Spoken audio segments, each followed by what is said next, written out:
Professor Cid Mauro, ensino religioso, assessor da Secretaria de Educação, com vocês no 8º ano. Hoje, na aula de O Transcendente nas Tradições Religiosas Escritas e Orais.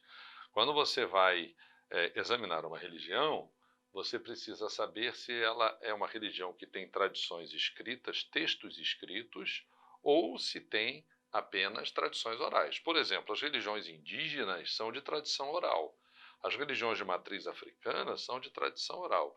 E o cristianismo, o hinduísmo, um dos textos mais antigos que existem, os Vedas, são de tradição escrita. Se bem que as tradições das religiões, antes de serem escritas, foram tradições orais. Mas você já encontra uma determinada religião tendo esses dois aspectos. Então, nesta aula, nós vamos abordar o transcendente nos textos e tradições orais das variadas religiões. Sejam textos escritos, sejam tradições orais. E aí a gente vai definir o que é transcendente. Transcendente é uma palavra técnica. Toda disciplina que você estuda tem palavras técnicas. A gente reclama, às vezes, do termo transcendente, mas você vai entender o que significa transcendente. A gente aqui vai abordar no sentido filosófico, no sentido religioso e no sentido psicológico. Por exemplo, no sentido filosófico, é um termo filosófico utilizado para designar categorias gerais da filosofia, acima de categorias mais simples. Por exemplo, o transcendental é a noção filosófica do ser, a noção filosófica do verdadeiro ou de verdade, a noção filosófica do bem e do mal, isso no terreno da filosofia. Então, quando você aborda o ser no sentido de ser humano, o ser no sentido da existência, isso é uma abordagem filosófica transcendental. E no sentido religioso, que é a nossa área, né? A noção de transcendência opõe-se à noção de imanência. Por exemplo, a ciência, quando trata determinado fenômeno, ela trata o fenômeno imanente do mundo físico. A ciência não tem como testar, como conhecer o que é transcendental, o que está para além do mundo físico. Então, a noção de transcendente opõe-se à noção de imanência, algo que pertence a outra natureza de ordem superior, que está além do conhecimento, da possibilidade de experiência, que é exterior ao mundo físico, que é metafísico. A palavra transcendente significa transascendente, ou seja, uma projeção para algo que se eleva para além do mundo físico, do mundo palpável. E o que é transcendente no sentido psicológico?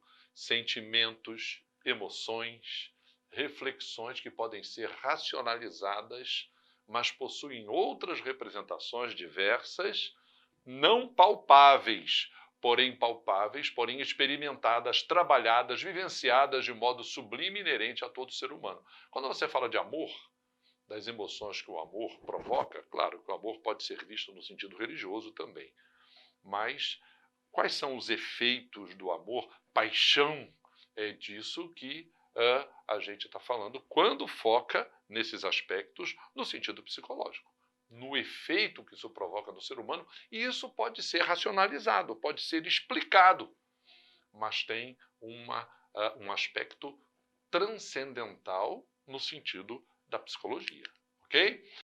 E vamos ver nesse slide os modelos religiosos de transcendência, porque quando você encontra uma religião, ela vai se classificar dentro desses modelos de transcendência. Por exemplo, o que é uma religião monoteísta? A palavra monoteísta, mono, um.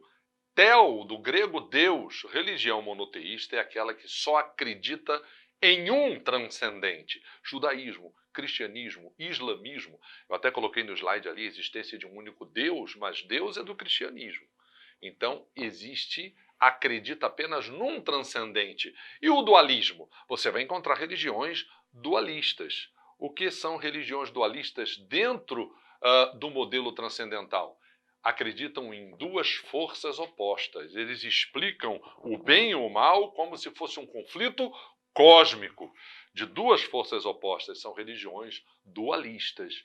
E você já encontrou a noção de panteísmo? A gente está vivendo um tempo de pandemia, significa todo o mundo. E panteísmo é aquela ideia que diz que tudo é Deus. Não é que exista um Deus fora da criação, mas tudo é Deus. O budismo pensa um pouquinho assim, dessa maneira. Tudo é Deus, isso é panteísmo. O universo em si é um Deus. Por exemplo, o cristianismo diz que o universo é uma criação de Deus, o universo existe fora de Deus, mas a ideia panteísta é aquela ideia de que o universo em si é Deus. E o politeísmo? Poli significa muitos. Teísmo, muitos deuses. O hinduísmo é uma religião politeísta, porque o transcendente dentro do hinduísmo é povoado de diversos deuses. Então, o politeísmo é um modelo de religião, um modelo transcendente de acreditar-se em muitos deuses. E o monismo? Você já ouviu falar em monismo? Monismo é um Deus maior e deuses subordinados a esse Deus. Por exemplo, a mitologia grega, você pode dizer que era uma espécie de monismo. Zeus reinava soberano, mas havia uma série de deuses menores. A mitologia grega é um exemplo de monismo, não é? E agora, nesse slide, a gente vai ver os exemplos. Eu estava citando no slide anterior exemplos de religiões, agora elas estão aí classificadas, exemplos de religiões e sua classificação em relação ao transcendente. Por exemplo, o cristianismo, judaísmo e o islamismo são religiões monoteístas. O taoísmo, o zoroastrismo e o maniqueísmo são religiões dualistas. O budismo e o jainismo é uma subdivisão do hinduísmo. O budismo e o jainismo são religiões panteístas. O hinduísmo é monista. Há uma trindade hindu, Brahma, Vishnu e Shiva, e os deuses subordinados a elas. É um monismo, a religião da Índia. E o shintoísmo e as religiões tribais, as religiões indígenas, são politeístas, ok? Vamos dar uma olhada nos textos e nas tradições orais dessas religiões? Dê uma olhada. O cristianismo e o judaísmo, eles têm tradição escrita. A Bíblia para o cristão e a Torá para o judeu. O judeu chama a Torá de Tanakh. A Torá, lei. Neviim, os profetas. Ketuvim, os escritos. É uma abreviatura para o judeu da Torá. São textos escritos. O Antigo Testamento dos cristãos é exatamente igual ao Antigo Testamento dos judeus. Há uma diferença só entre o Antigo Testamento católico e o protestante, mas eles são igual à Torá judaica. O islamismo tem uma tradição escrita, o Alcorão. O Alcorão é a tradição escrita do Islã. O zoroastrismo tem o Zend Avesta, que é uma tradição escrita do zoroastrismo. O taoísmo tem o Tao Te Ching, é uma palavra chinesa. O taoísmo vem da China, então tem também uma tradição escrita. Porém, maniqueísmo, budismo e jainismo, eles têm tradições orais. Nós já dissemos que muitas dessas religiões começam com tradições orais, elas passam a ser tradições escritas. Então, muitas vezes, você encontra hoje uma religião que só tinha tradição oral até determinado momento, mas começou a se pensar em escrever para manter aquela tradição guardada.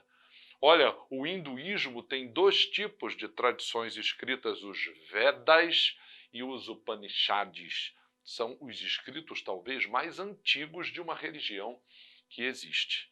E o shintoísmo e as religiões tribais, elas têm tradições orais. Então você vai encontrar aspectos do transcendente em textos dessas religiões, que têm textos escritos, e na tradição oral dessas religiões, ok? Algumas definições de religiões menos conhecidas. O taoísmo, China, Lao Tse, século V a.C. Tao significa caminho em mandarim, força de equilíbrio do universo, energia impessoal que se move por detrás de tudo que existe.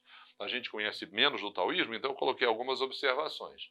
Zoroastrismo é uma religião da Pérsia. A luta entre a Ahura Mazda, o bem, com Arimã, o mal. Zoroastro indica o bem como principal divindade e fundou um monoteísmo ético.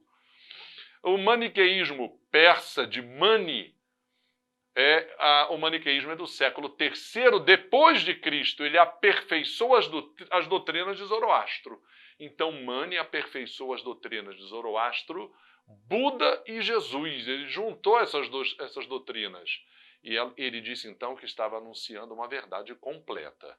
O jainismo, Índia, século VI a.C., Mahavira funda baseando-se no sânscrito Jin, que significa conquista, com respeito a estágios de libertação das paixões humanas. Esse é o jainismo. E o shintoísmo, fundada no Japão por Kojiki e Shoki, no século VI e VII depois de Cristo, culto da natureza e dos antepassados buscando pureza espiritual. Não esqueça de acessar a aula na plataforma Eduque. Um abraço e até a próxima aula.